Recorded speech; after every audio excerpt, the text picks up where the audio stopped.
Start करते हैं। Present indefinite tense हम लोग पढ़ रहे हैं।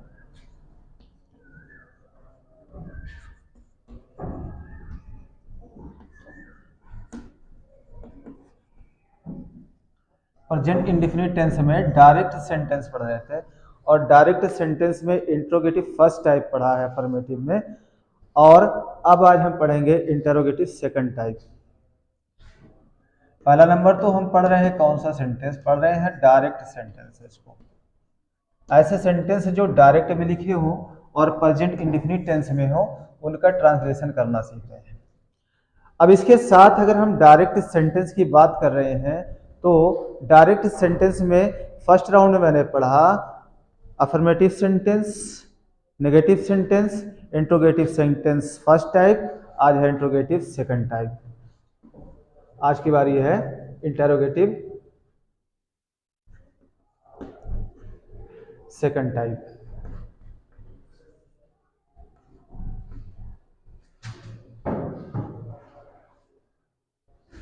इंटरोगेटिव सेकंड टाइप, जैसा कि हम लोग जानते हैं, इंटरोगेटिव सेकंड टाइप का एक और नाम है, इंटरोगेटिव सेकंड टाइप को हम WH टाइप भी बोलते हैं।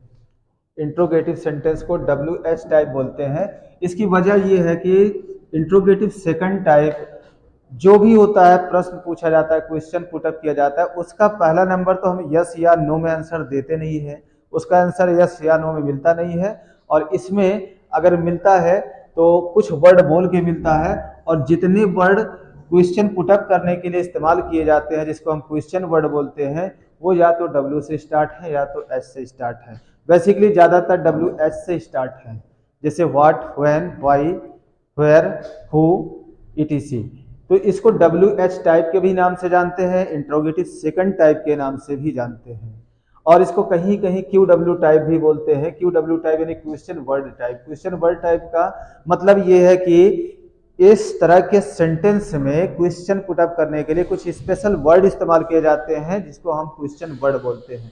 तो इंट्रोगेटिव सेंटेंस सेकंड टाइप की ये पहचान होती है कि इसमें आपको हिंदी जो सेंटेंस लिखा होगा, हिंदी सेंटेंस के बीच में, हिंदी वाक्यों के बीच में प्रश्नवाचक शब्द जैसे क्या, कब, कहां, क्यों, कौन आदि, इन सभी शब्दों का प्रयोग प्रश्न पूछने के लिए वाक्य के बीच में किया जाता है। जैसे वह स्कूल क्यों जाता है, क्वेश्चन मार्क। अब देखिए, इस सेंटेंस में, इस वाक्य में प्रश्न पूछा गया, और प्रश्न पूछने के लिए जिस शब्द का इस्तेमाल किया गया है वो है क्यों। इसको बोलेंगे प्रश्नवाचक शब्द, क्वेश्चन वर्ड। और क्वेश्चन वर्ड अगर बीच में जैसे क्या, कब, कहां, क्यों, कैसे इत्यादि अगर आते हैं, इंट्रोगेटिव सेकंड टाइप होता है। और इंट्रोगेटिव सेकंड टाइप के प्रेजेंट इंडेफिनिट सेंटेंस में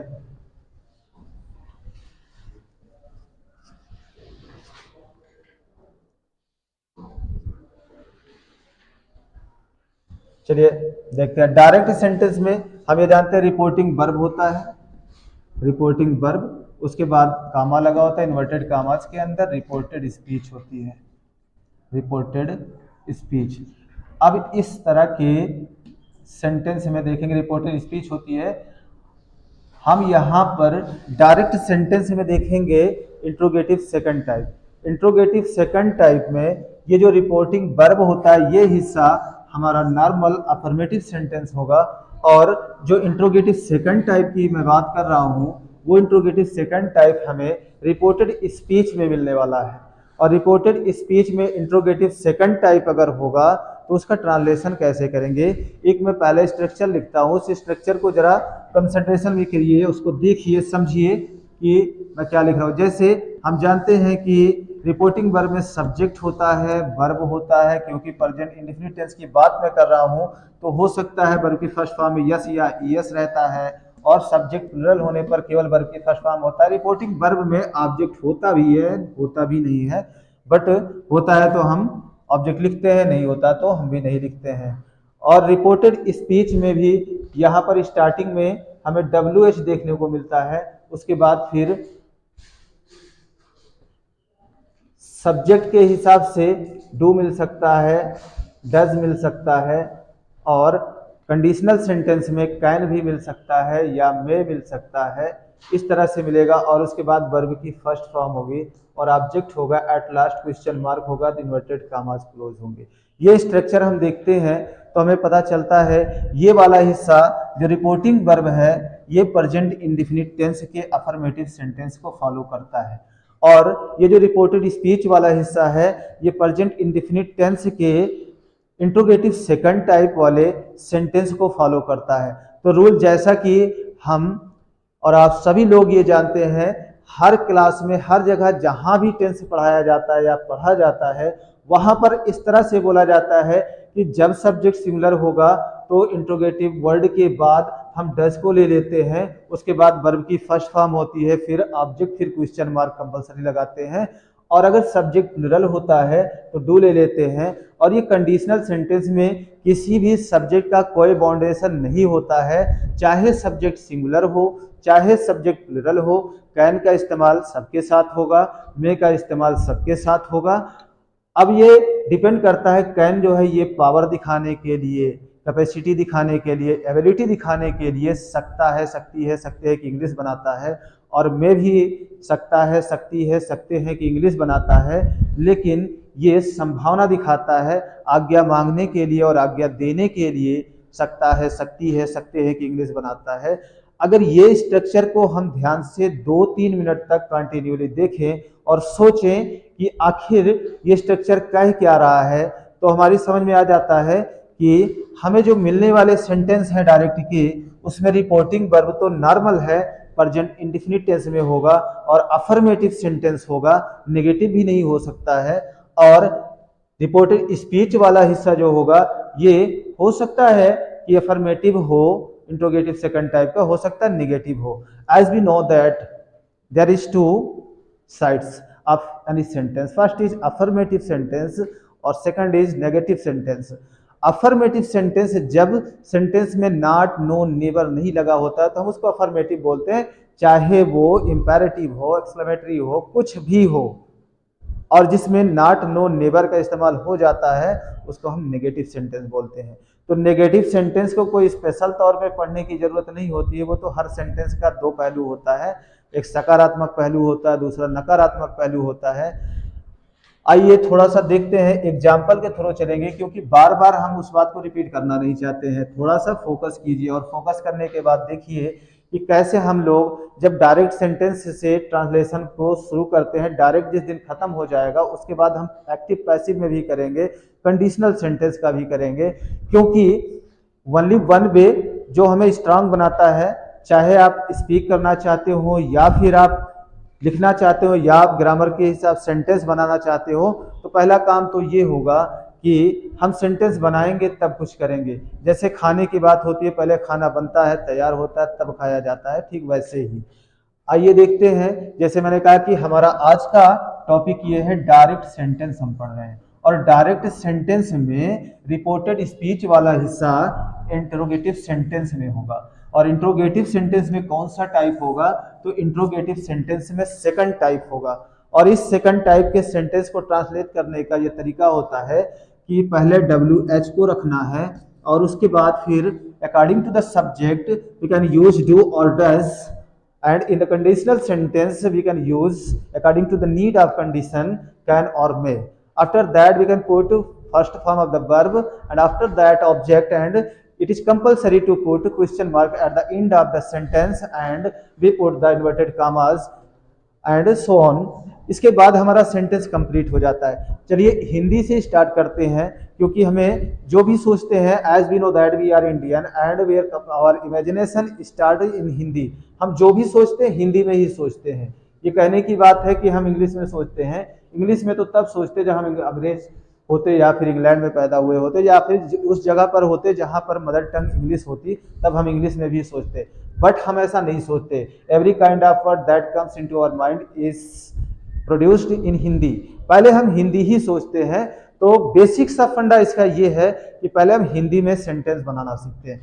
चलिए देखते हैं, जैसे मैं सिंगुलर सब्जेक्ट भी लूंगा और प्लूरल भी लूंगा, अकॉर्डिंग टू द नीड सब लेता रहूंगा। अब आप लोगों को फोकस करना है केवल बोर्ड पर।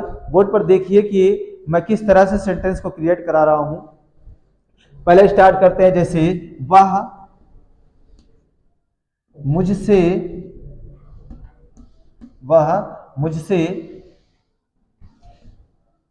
कहता है, वह मुझसे कहता है तुम आजकल स्कूल क्यों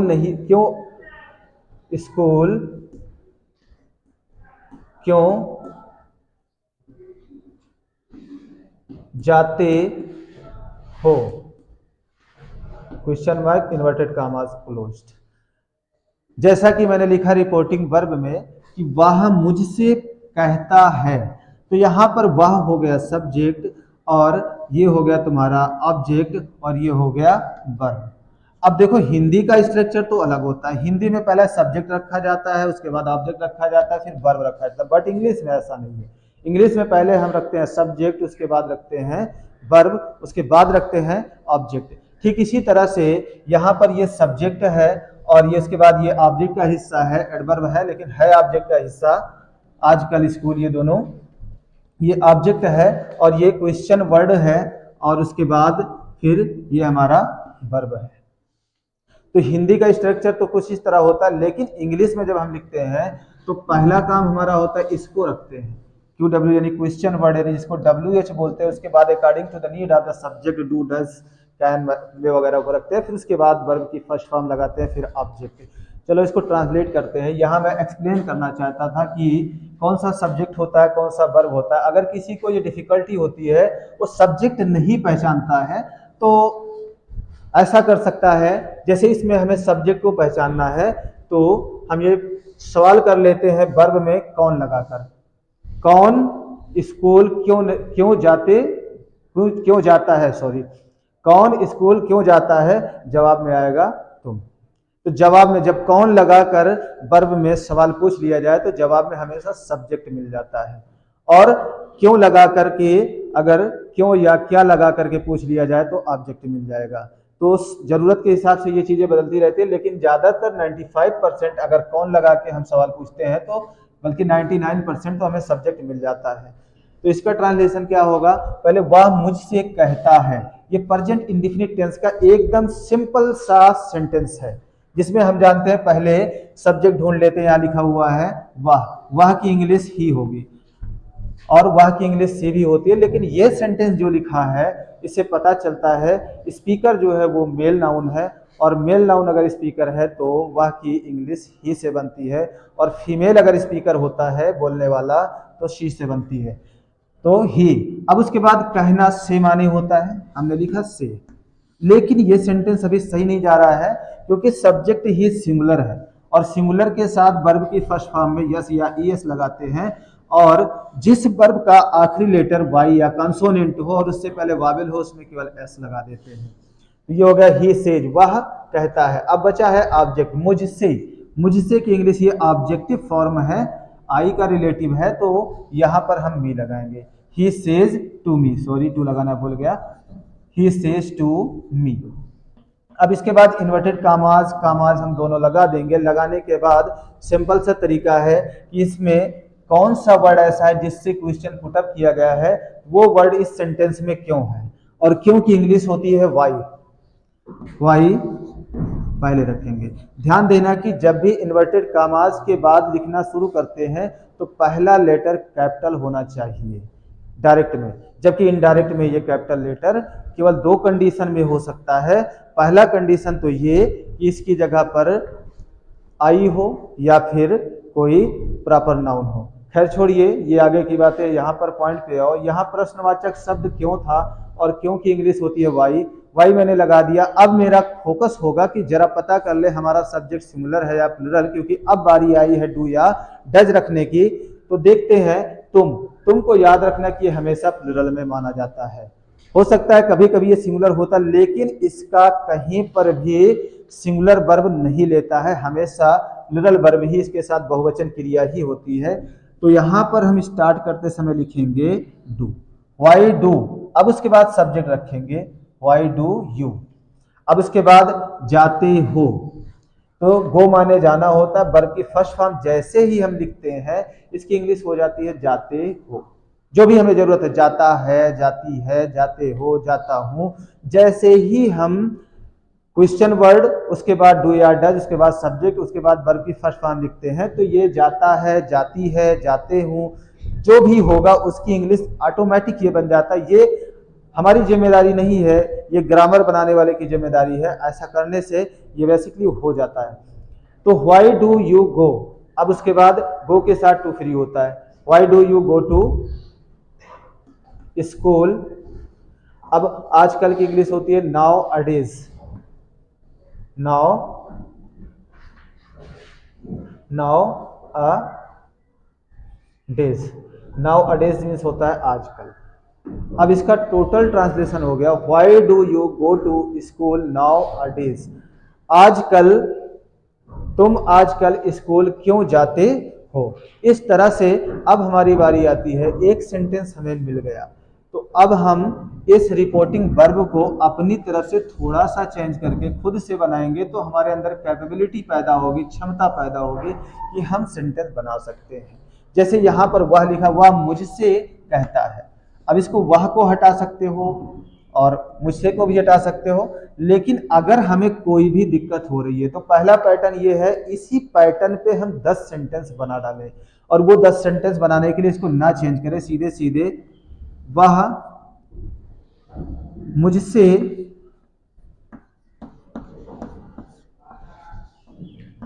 कहता है, वह मुझसे कहता है। अब यहां चेंजिंग करेंगे, जैसे तुम आजकल स्कूल क्यों जाते हो, अब यहां पर हम सब्जेक्ट भी बदल सकते हैं। अब तुम हो गया, तो यहां पर तुम हो गया, तो अब ले सकते हैं हम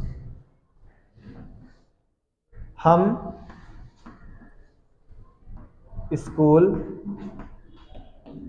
क्यों जाते हैं, क्वेश्चन मार्क। अब देखो यहां पर सेम आजकल को हटा दिया है मैंने, आजकल को छोड़ दिया है, सेंटेंस थोड़ा छोटा हो गया है, हम स्कूल क्यों जाते हैं। अब देखिए इसका ट्रांसलेशन करना होगा, तो पहले ये हिस्सा तो सेम है, एज इट इज, जैसे यहां पर है वैसे यहां पर होगा। He says to me, he says to me, वह मुझसे कहता है।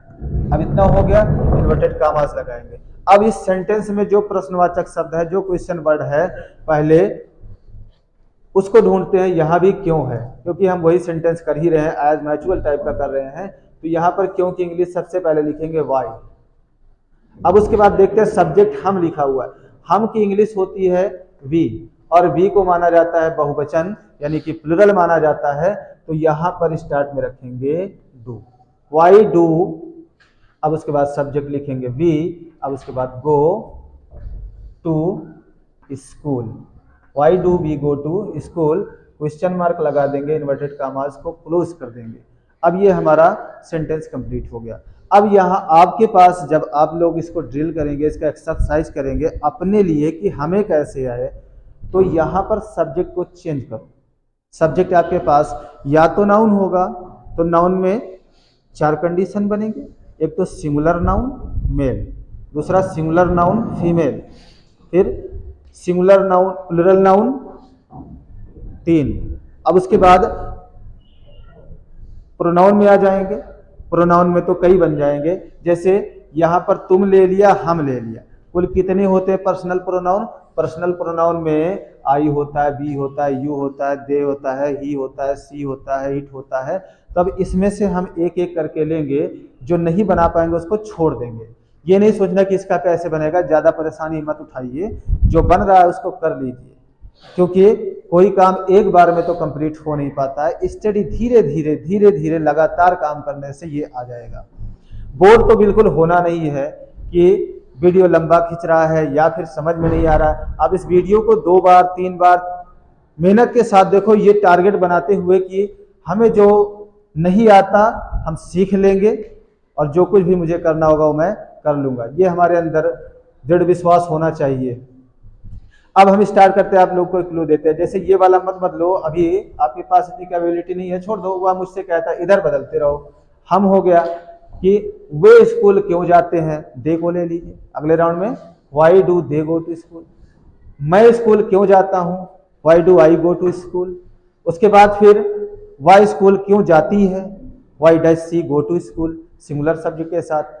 मोहन स्कूल क्यों जाता है, why does Mohan go to school. ऐसे आप 10 सेंटेंस बनाएंगे और जैसे ही आप 10 सेंटेंस बना लेंगे अपने आप से हिंदी वाला और उसका ट्रांसलेट कर लेंगे, ये ऑटोमेटिक आपके ब्रेन में स्ट्रक कर जाएगा, ये जाके फिट हो जाएगा। और जब भी आपको बोलने लिखने या कुछ भी करने की जरूरत होगी ये काम आपका हो जाएगा। तो यहाँ पर इसको हम थोड़ा रोक रहे हैं और आगे बढ़ते हैं। जैसे अभी मैंने क्यों लिया, इसी तरह से एक और है इंट्रोगेटिव सेकंड टाइप में। कभी कभी ये मसला आता है हमारा सब्जेक्ट गायब रहता है। ऐसे कंडीशन में भी हम आपको निपटना सिखाएंगे कि कैसे उस कंडीशन में हम निपटते हैं और वजह क्या होती है जहां हमें सब्जेक्ट ढूंढने में दिक्कत आती है, वो सब्जेक्ट हम कैसे ढूंढेंगे। जैसे देखो, तुम उससे कहते हो, तुम्हें अंग्रेजी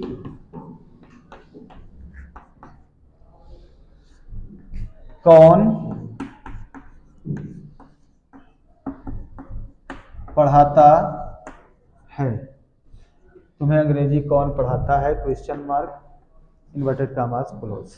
अब देखो यहाँ पर ये हिस्सा मैंने चेंज किया है, अगले 10 सेंटेंस के लिए आपको काम देगा कि तुम उससे कहते हो। अब यहाँ उससे हो सकता है लड़की के लिए इस्तेमाल किया गया हो सकता है लड़के के लिए इस्तेमाल किया गया हो, गर्ल भी हो सकता है, बॉयज भी हो सकता है।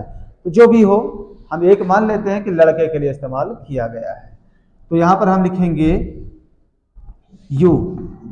अब यू के साथ से तो लिखेंगे नहीं क्योंकि यू तो बहुवचन है, तो से लिखेंगे, यू से टू। अब उससे की इंग्लिश हिज से नहीं बनेगा, नहीं तो सोचने लगो हिज से बनेगा, हिम से बनेगा या फिर हर से बनेगा। लड़की के लिए हर से और लड़के के लिए हिम से। मैं साफ साफ लड़की लड़का शब्द इस्तेमाल कर दे रहा हूँ, आपको मेल फीमेल नहीं बता रहा हूँ, यानी कि आपको मास्कुलिन फेमिनिन नहीं बोल रहा हूँ यहाँ पर, ताकि आपको समझ में आए। यू से टू हिम, तुम उससे कहते हो। तुम्हें अंग्रेजी कौन पढ़ाता है, जरा इसमें सब्जेक्ट ढूंढो कौन सा है, तो सब्जेक्ट पता चलेगा कि दिख ही नहीं रहा है। तुम्हें इंग्लिश कौन पढ़ाता है, ये तुम्हें कोई सब्जेक्ट नहीं है, क्योंकि इसमें जरा सवाल पूछ के देखो अंग्रेजी कौन पढ़ाता है, कोई जवाब नहीं मिलेगा। उसकी वजह ये है, ये जो प्रश्नवाचक शब्द कौन होता है, जरा इस पे स्टार पॉइंट लगा लीजिएगा। ये किसी सेंटेंस में सब्जेक्ट का काम भी करता है और इंट्रोगेटिव वर्ड का काम भी करता है, अकेले दो काम करता है, इसलिए हमें इस तरह के सेंटेंस में सब्जेक्ट नहीं मिलता। और अगर इसमें कुछ एबनॉर्मलिटी है, कुछ खास बात है, कुछ स्पेशलिटी है, तो इसका ट्रांसलेशन भी कुछ स्पेशल टाइप से ही किया जाता है। उसकी खासियत ये है कि जिसमें कौन प्रश्नवाचक शब्द आता है उसमें सबसे पहला काम होता है हम लोग की हु रखने। हु रखने के बाद अब देखते हैं कि तुम्हें अंग्रेजी कौन पढ़ाता है। अब ये दो कंडीशन बनती है, ऐसा डीपली बता रहे हैं। जैसे अभी मेरा क्लास चल रहा है, मैं सब लोगों से पूछूं तुम्हें अंग्रेजी कौन पढ़ाता है, तो उस समय तो बहुवचन होगा। लेकिन अगर मैं एक स्टूडेंट को कहता हूं कि फला आप बताओ कि तुम्हें अंग्रेजी कौन पढ़ाता है, उस समय एक वचन होगा। तो यहाँ पर एक वचन और बहुवचन में थोड़ा सा बारीकी है, इतना डीपली सोचने की जरूरत भी नहीं है। लेकिन याद रखो, जब भी ये सिंगुलर होगा, एक व्यक्ति से पूछा जाएगा, तो आपको सीधे लिख देना है वर्ब की फर्स्ट फॉर्म में यस या ईएस लगा के, हु टीच यू। अब यहां पर देखो ये क्यों ऐसा हो गया कि वर्ब की फर्स्ट फॉर्म में यस या ईएस लग गया। अभी तक तो डू भी नहीं लगा, इसमें डज भी नहीं लगा, कैन भी नहीं लगा, मे भी नहीं लगा, और सीधे पहुंच गए तो हम सीधे वर्ब पे पहुंच गए। इसका मतलब जितनी जगह आपको हु का प्रयोग मिलेगा हर टेंस में, वहाँ एक स्पेशल तरीका होगा। उस टेंस की हेल्पिंग वर्ब आपको नजर नहीं आएगी, आपको हेल्पिंग वर्ब की तरफ भागना ही नहीं है। इसलिए ये वाले सेंटेंस को तो आप स्टार पॉइंट लगा लो, और इसका तो 10 नहीं 20 जरूर कर लो, क्योंकि यही वो बेस है जो छोटी छोटी बातें हमें फंसा के रखती है।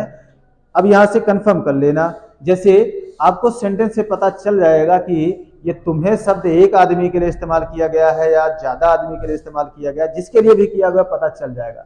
या तुम्हें अंग्रेजी कौन पढ़ाता है, मैं तो यहाँ ऐसा मान रहा हूं कि मैं एक बच्चे से पूछ रहा हूं, इसलिए मैंने वर्ब की फर्स्ट फॉर्म में यस या ईएस लगा दिया। अगर मुझे लगता कि मैं एक से ज्यादा बच्चों से पूछ रहा हूं तो मैं यस या ईएस नहीं लगाता, ओनली वर्ब की फर्स्ट फॉर्म लगाता। तो ध्यान रहे कि जिस सेंटेंस में हु का प्रयोग होगा वहां वर्ब की फर्स्ट फॉर्म में यस या ईएस लगेगा और वर्ब की ओनली फर्स्ट फॉर्म भी होगी। अब वो कंडीशन बताएगा कि एक से ज्यादा व्यक्ति के लिए इस्तेमाल हुआ है या एक के लिए हुआ है।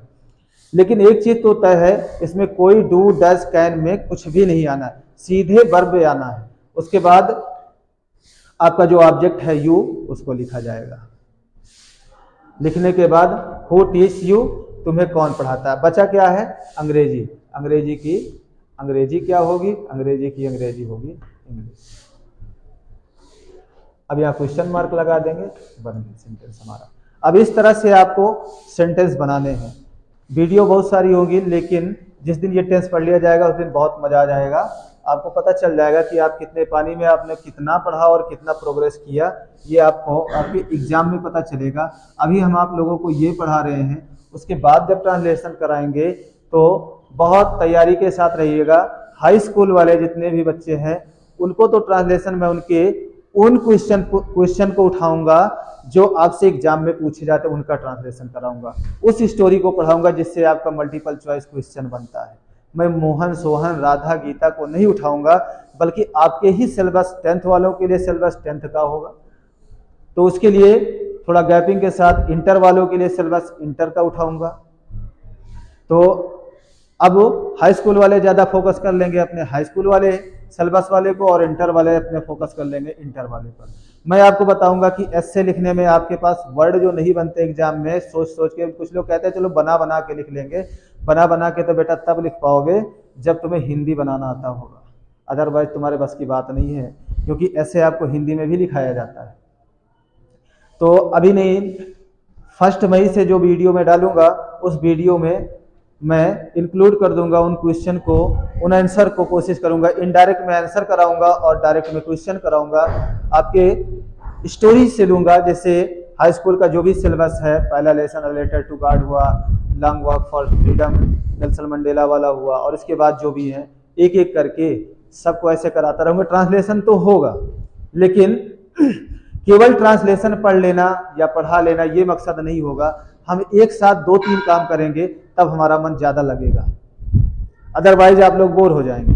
और बोर होने की जरूरत नहीं है, आप हमारे ट्रांसलेशन को पढ़ते रहिए। आपको इंग्लिश की किताब भी ना उठाएं पूरे साल भर में, आपको कोई जरूरत नहीं है, क्योंकि मैं वो कंटेंट बना के तैयार करूंगा, वही क्वेश्चन वही ट्रांसलेशन दूंगा जो आपका क्वेश्चन, और उसी का जब दूसरा इनडायरेक्ट में बनाऊंगा तो उसका आंसर भी बना दूंगा, और आपको क्वेश्चन आंसर की तलाश नहीं होगी। जितने संभावित क्वेश्चन, जितने पॉसिबल क्वेश्चन बन सकते हैं एक लेसन से, उतना मैं ट्रांसलेशन में इंक्लूड कर दूंगा। इसके लिए बस आपको संयम के साथ देखना है, और वीडियो को 1 से 2 बार देखिए, 3 बार देखिए। नहीं समझ में आता, कोई ब्लर हो रहा है या कुछ हो रहा है, थोड़ा कोऑपरेट कीजिए, कंसंट्रेट कीजिए और मेरा सहयोग कीजिए, मेरे साथ देखिए। मेरा कोई ऐसा मकसद नहीं है, केवल और केवल मैं अपने वीडियो के माध्यम से उस स्टूडेंट के पास, हर एक स्टूडेंट के पास जो पढ़ना तो चाहता है मगर उसको इन्वायरमेंट नहीं मिलता, मैं इन्वायरमेंट दूंगा। और अभी तो इंग्लिश का चल रहा है, इसके बाद फिर साइंस का भी चलेगा, मैथ का भी चलेगा, ऑलमोस्ट एवरी सब्जेक्ट चलेगा।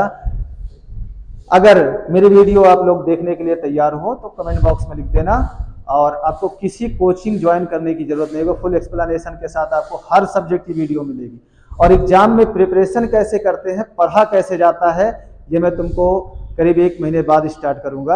आपको ट्रिक बताऊंगा पढ़ा कैसे जाता है। ये रटने वाला सिलसिला छोड़ दीजिए, रटने वाले सिलसिले में आप केवल पास होंगे। पास होने के बाद उन खामियों को अपने अंदर से नहीं निकाल पाएंगे, जैसा कि जिस कमी से मैं खुद गुजरा हूं, क्योंकि एक असफल व्यक्ति जो होता है वो बहुत ज़्यादा एक्सपीरियंस्ड होता है as compare to the successful person. But मैं अपने आप को अनसक्सेसफुल नहीं मानता हूँ, ना ही कभी मानूंगा, क्योंकि अब मेरा तो टारगेट है कि जो कमी मेरे अंदर थी, जैसे पढ़ाई पीरियड में मैंने ध्यान नहीं दिया था, उन पॉइंटों को लेकर के मैं इस वीडियो में रोजाना शामिल करूंगा, जिसकी वजह से बेस कमजोर होता है। घर में कोई बच्चा पढ़ रहा है, समझ में नहीं आता, बुक उठाता है, समेटता है, अलमारी में रख के चला जाता है। उन सभी चीज़ों से छुटकारा दिलाने की मैं पूरी कोशिश करूंगा। अभी वीडियो की क्वालिटी नहीं अच्छी है, क्वालिटी भी इंप्रूव होगी। Every kind of work that is necessary for the learning will be done by me. अब देखिए, तुम मुझसे कहते हो, ये होगा। अब आपको क्या करना है, इस तरह का सेंटेंस बना ले। तुम मुझसे कहते हो, अब यहाँ तुम्हें अंग्रेजी कौन पढ़ाता है, इसको बदल सकते हो। उसी अंग्रेजी कौन पढ़ाता है, उसे जब रहेगा तो ये यू वाली जगह ले लेगा, हिम या हर हो जाएगा। लड़के के लिए होगा तो हिम हो जाएगा, लड़की के लिए होगा तो हर हो जाएगा। फिर उसके बाद उन्हें अंग्रेजी कौन पढ़ाता है तो देम हो जाएगा। मुझे अंग्रेजी कौन पढ़ाता है तो मी हो जाएगा। इसी तरह से बदल दो, किसी का नाम रख दो कि रोहन को अंग्रेजी कौन पढ़ाता है तो हो जाएगा हु टीच रोहन इंग्लिश। इस तरह से 10-10 सेंटेंस आप लोग बना लीजिएगा, और इसमें कोताही नहीं कीजिएगा कि चलो बाद में बना लेते हैं। एक टारगेट बना लीजिए, तुम्हारे जीवन का लक्ष्य होना चाहिए कि तुम्हें पढ़ना है, और जिस दिन एक महीने इस पे आप अभ्यास कर लेंगे, आपकी हैबिट हो जाएगी, फिर आपको कोई बहका नहीं सकता है। बस आज के लिए इतना काफ़ी है, फिर नेक्स्ट डे मिलते हैं, इसके आगे से स्टार्ट करते हैं। इंट्रोगेटिव सेकंड टाइप में ये हो गया है। अब हम स्टार्ट करेंगे प्रेजेंट इंडेफिनिट टेंस का इनडायरेक्ट सेंटेंस। डायरेक्ट का कंक्लूजन हो गया।